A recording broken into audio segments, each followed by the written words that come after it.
1970-এর দশক থেকে শুরু করে আজ পর্যন্ত পুরো বিশ্বকে শেখানো হয়েছিল আমেরিকা এবং সৌদি আরবের সম্পর্ক অনেকটা স্বামী স্ত্রীর মতো অবিচ্ছেদ্য। সৌদি আরব তেল দেবে আর আমেরিকা সেই তেলের বদলে তাদের সামরিক নিরাপত্তা দেবে। এই পেট্রোডলারের উপর ভর করেই আমেরিকা পুরো বিশ্বে নিজেদের ট্রিলিয়ন ডলারের সাম্রাজ্য এবং একচ্ছত্র আধিপত্য বিস্তার করেছিল।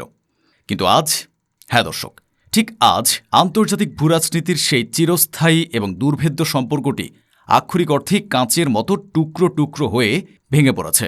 যে আমেরিকা এতদিন সৌদি আরবের মাটিতে নিজেদের সামরিক ঘাঁটি বসিয়ে পুরো মধ্যপ্রাচ্যকে চোখ রাঙাত, আজ খোদ রিয়াদের রাজপ্রাসাদ থেকে ডোনাল্ড ট্রাম্পকে এমন এক চরম অপমানজনক এবং রক্তহীন করার নির্দেশ দেওয়া হয়েছে যা শুনলে আপনি শিউরে উঠবেন। সৌদি আরবের ক্রাউন প্রিন্স মোহাম্মদ বিন সালমান বা MBS সরাসরি ডোনাল্ড ট্রাম্পকে নির্দেশ দিয়েছেন অবিলম্বে নিজেদের তল্পা গুটিয়ে সৌদি আরবের পবিত্র মাটি থেকে তোমাদের মার্কিন সেনাদের বের করে নিয়ে যাও। হ্যাঁ দর্শক, কোনো জল্পনা কল্পনা নয়, মধ্যপ্রাচ্যের মাটি থেকে মার্কিন আধিপত্যবাদ এবং মার্কিন সাম্রাজ্যের চূড়ান্ত পতনের কফিনে আজ সবচেয়ে বড় পেরেকটি ঠুকে দিয়েছে স্বয়ং সৌদি আরব। কিন্তু হঠাৎ করে কি এমন ঘটল যে MBS একদিন আমেরিকার কথায় উঠবস করতেন, তিনি কেন আজ এত বড় স্পর্ধা দেখালেন? এর পেছনে ইরানের ঠিক কোন ভয়ঙ্কর মাস্টার স্ট্রোক লুকিয়ে আছে? দর্শক, আজকের এই রুদ্ধশ্বাস এক্সক্লুসিভ এপিসোডে আমরা পেট্রোডলারের মৃত্যু ঘণ্টা এবং সৌদি আরব থেকে আমেরিকার এই নগ্ন পলায়নের আসল রহস্য ডিকোড করব। ভিডিওটিতে একটি লাইক দিয়ে শেষ পর্যন্ত আমাদের সাথেই থাকুন। চলুন রহস্যের গভীরে প্রবেশ করি। আন্তর্জাতিক গণমাধ্যমগুলো এই খবরটি অত্যন্ত সতর্কতার সাথে লুকানোর চেষ্টা করলেও ভারতের অন্যতম প্রথম সারির সংবাদপত্র দ্য টাইমস অফ ইন্ডিয়া আজ এমন এক সাহসী এবং বলিষ্ঠ হেডলাইন প্রকাশ করেছে যা পুরো পশ্চিমা বিশ্বকে নগ্ন করে দিয়েছে। তাদের হেডলাইনটি হল Saudi to kick out US troops from its military base after MBS rejects Trump's Iran plea. খুব ভালো করে খেয়াল করুন দর্শক, তারা উইথড্র বা লিভ শব্দটি ব্যবহার করেনি, তারা অত্যন্ত কড়া ভাষায় লিখেছে কিক আউট, অর্থাৎ সৌদি আরব আক্ষরিক অর্থেই লাথি মেরে মার্কিন সেনাদের তাদের দেশ থেকে বিতাড়িত করেছে। সৌদি আরবের মরুভূমিতে অবস্থিত প্রিন্স সুলতান এয়ারবেস হল আমেরিকা এবং সৌদি আরব উভয় দেশের জন্যই অত্যন্ত গুরুত্বপূর্ণ এবং স্ট্র্যাটেজিক একটি সামরিক ঘাঁটি। এই ঘাঁটি থেকে আমেরিকা পুরো মধ্যপ্রাচ্যে তাদের ফাইটার জেট এবং রাডার সিস্টেম অপারেট করত। কিন্তু আজ ট্রাম্প প্রশাসন চরম অপমানের সাথে সে প্রিন্স সুলতান এয়ারবেস থেকে তাদের সেনাদের গুটিয়ে নিতে বাধ্য হচ্ছে। আমেরিকা আজ মর্মে মর্মে বুঝতে পারছে যে ইরান যুদ্ধে পরাস্ত হওয়ার পর তাদের শুধু সামরিক দম্ভই মাটিতে মেশেনি, তাদের পেট্রোডলারের সেই অহংকারী সাম্রাজ্য আজ চিরতরে ভাঙতে চলেছে। সৌদি আরবের সাথে সম্পর্ক না থাকার অর্থ হল গ্লোবাল ইকোনমিতে আমেরিকার ডলারের যে আধিপত্য ছিল তার মেরুদণ্ড চিরতরে ভেঙে যাওয়া। কিন্তু হঠাৎ করে মোহাম্মদ বিন সালমানের এই চরম বিদ্রোহের পেছনের আসল কারণটি কি? এর উত্তর লুকিয়ে আছে গত কয়েক মাসের ইরান আমেরিকা যুদ্ধের অত্যন্ত গভীর একটি সমীকরণের মধ্যে। যখন ইরান এবং আমেরিকার মধ্যে স্নায়ুযুদ্ধ চরমে পৌঁছায়, তখন সৌদি আরব অত্যন্ত সুকৌশলে এই সংঘাত থেকে সব রকম দূরত্ব বজায় রাখার চেষ্টা করে। পরিস্থিতি যখন আরও ভয়াবহ রূপ নেয়, তখন IRGC হরমুজ প্রণালী সম্পূর্ণ অবরুদ্ধ করে দিয়ে পুরো বিশ্ব অর্থনীতিকে জিম্মি করে ফেলে। তখন আমেরিকা এক বিশাল অর্থনৈতিক এবং সামরিক চাপে পড়ে যায়। ডোনাল্ড ট্রাম্প তখন হুঙ্কার দিয়ে বিশ্বমঞ্চে ঘোষণা করেন যে তিনি অপারেশন প্রজেক্ট ফ্রিডম শুরু করবেন, অর্থাৎ তিনি সামরিক শক্তির মাধ্যমে হরমুজ প্রণালীকে ইরানের হাত থেকে মুক্ত করবেন।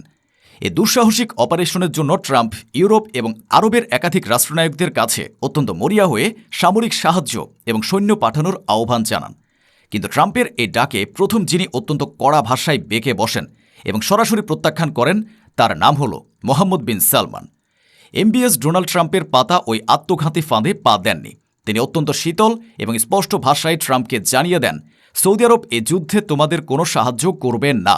MBS খুব ভালো করে জানতেন যে যদি ইরানের বিরুদ্ধে লড়াইয়ে সৌদি আরব আমেরিকাকে সামান্যতম সাহায্য করে, তবে ইরান তাদের কিছুতেই ছেড়ে কথা বলবে না।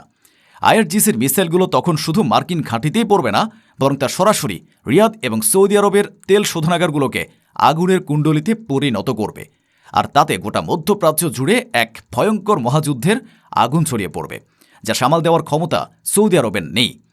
MBSের এই প্রত্যাখ্যানের পেছনে সবচেয়ে বড় যে সত্যটি লুকিয়ে ছিল তা হল সৌদি ইন্টেলিজেন্স অত্যন্ত স্পষ্টভাবে বুঝতে পেরেছিল আমেরিকা কোনোভাবেই ইরানের বিরুদ্ধে এ লড়াই জয়ী হতে পারবে না।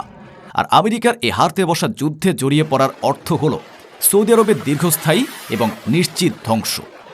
তাই এমবিএস আমেরিকার দিক থেকে মুখ ঘুরিয়ে অত্যন্ত গোপনে ইরানের সাথে সখ্যতা এবং কূটনৈতিক সম্পর্ক বাড়াতে শুরু করেন। সৌদি আরব বুঝতে পেরেছিল যে আমেরিকা আজ আছে কাল নেই, কিন্তু মধ্যপ্রাচ্যে টিকে থাকতে হলে তাদেরকে তাদের শক্তিশালী প্রতিবেশী ইরানের সাথেই আপোষ করে চলতে হবে। ইরান এই মুহূর্তে মধ্যপ্রাচ্যের সবচেয়ে শক্তিশালী এবং অপ্রতিরোধ্য রাষ্ট্র। তাই নিজেদের দেশকে যদি সুরক্ষিত রাখতে হয় তবে আমেরিকার পকেটে ডলার না ঢেলে সরাসরি ইরানের সাথে বন্ধুত্ব করাই হল সবচেয়ে বুদ্ধিমানের কাজ। আর এই নতুন সমীকরণের উপর ভিত্তি করেই শুরু হয় এক ঐতিহাসিক মেরুকরণ। পাকিস্তানের সাথে আগে থেকে সৌদি আরবের যে সামরিক চুক্তি ছিল সে চুক্তিকে তারা আরও শক্তিশালী এবং বিস্তৃত করার লক্ষ্যে ধীরে ধীরে এগোতে থাকে। আর এই নতুন ব্লকে আস্তে আস্তে যুক্ত হয় এরদোগানের তুরস্ক, আল সিসির মিশর, কাতার এবং খোদ ইরান। মধ্যপ্রাচ্যের এই গুরুত্বপূর্ণ এবং শক্তিশালী রাষ্ট্রগুলো মিলে আজ আক্ষরিক অর্থে একটি ইসলামিক ন্যাটো বা ইউনাইটেড সামরিক জোট তৈরি করতে যাচ্ছে। সৌদি আরব আজ অত্যন্ত পরিষ্কারভাবে বুঝে গেছে যে সামরিক নিরাপত্তার জন্য তাদেরকে আর ওয়াশিংটনের দিকে তাকিয়ে থাকার কোনো প্রয়োজন নেই। তারা এখন নিজেদের এবং নিজেদের মুসলিম মিত্রদের উপরই ভরসা করতে শুরু করেছে। আর এই চরম সত্যটি উপলব্ধি করার পরই মোহাম্মদ বিন সালমান ট্রাম্পকে নির্দেশ দিয়েছেন প্রিন্স সুলতান এয়ারবেস খালি করে দেওয়ার জন্য। যে আমেরিকা একদিন এই এয়ারবেস থেকে ফাইটার জেট উড়িয়ে পুরো আরব বিশ্বকে শাসন করত, আজ সেই আমেরিকার সেনাদের আক্ষরিক অর্থেই ঘাড় ধাক্কা দিয়ে বের করে দেওয়া হচ্ছে। এটি শুধু একটি সামরিক ঘাঁটি খালি করা নয়, এটি হলো পেট্রোডলারের কফিনে শেষ পেরেক এবং মধ্যপ্রাচ্য থেকে মার্কিন সাম্রাজ্যের চূড়ান্ত এবং নগ্ন বিদায়। দর্শক, আধুনিক জিওপলিটিক্সের ইতিহাসে আজ এমন এক নতুন অধ্যায়ের সূচনা হলো যা আগামী 100 বছরের বিশ্ব ব্যবস্থাকে চিরতরে বদলে দেবে। আমেরিকার ডলারের অহংকার এবং সামরিক দম্ভ আজ আরবের তপ্ত বালুর নিচে আক্ষরিক অর্থেই চাপা পড়ে গেছে। এমবিএসের এই একটি মাত্র সিদ্ধান্ত প্রমাণ করে দিল যে মুসলিম বিশ্ব যদি একতাবদ্ধ হতে পারে তবে পরাশক্তি আমেরিকার লেজ গুটিয়ে পালানো ছাড়া আর কোনো পথ থাকে না। আজকের এই রুদ্ধশ্বাস বিশ্লেষণ শেষে আপনাদের কাছে আমার একটি প্রশ্ন: মার্কিন সেনাদের দেশ ছাড়া করে মোহাম্মদ বিন সালমানের এই চরম বিদ্রোহ কি প্রমাণ করে না যে পেট্রোডলারের যুগ আজ চিরতরে শেষ হয়ে গেছে? আমেরিকা চলে যাওয়ার পর ইরান এবং সৌদি আরবের এই নতুন ঐক্যের সামনে মধ্যপ্রাচ্যে ইসরায়েল নামক রাষ্ট্রটির অস্তিত্ব আর কতদিন টিকবে বলে আপনি মনে করেন? কমেন্টস বক্সে আপনার তীক্ষ্ণ এবং গঠনমূলক রাজনৈতিক মতামতটি অবশ্যই আমাদের জানাবেন। মূলধারার পশ্চিমা মিডিয়ার লুকানো এ আসল সত্যটি জানতে এবং আমেরিকার এ চরম পলায়ন অন্যকে জানাতে ভিডিওটি এখনই আপনার টাইমলাইনে শেয়ার করুন। বিশ্ব ইতিহাসের এ চরম ক্রান্তি লগ্নে চ্যানেলটি সাবস্ক্রাইব করে সবসময় সত্যের পাশে থাকার অনুরোধ রইল। দেখা হবে পরবর্তী কোনো রুদ্ধশ্বাস এবং তথ্যবহুল জিওপলিটিক্যাল বিশ্লেষণে। ততদিন পর্যন্ত সত্যের পক্ষে থাকুন, অত্যন্ত সতর্ক থাকুন এবং নিরাপদ থাকুন। আল্লাহ হাফেজ।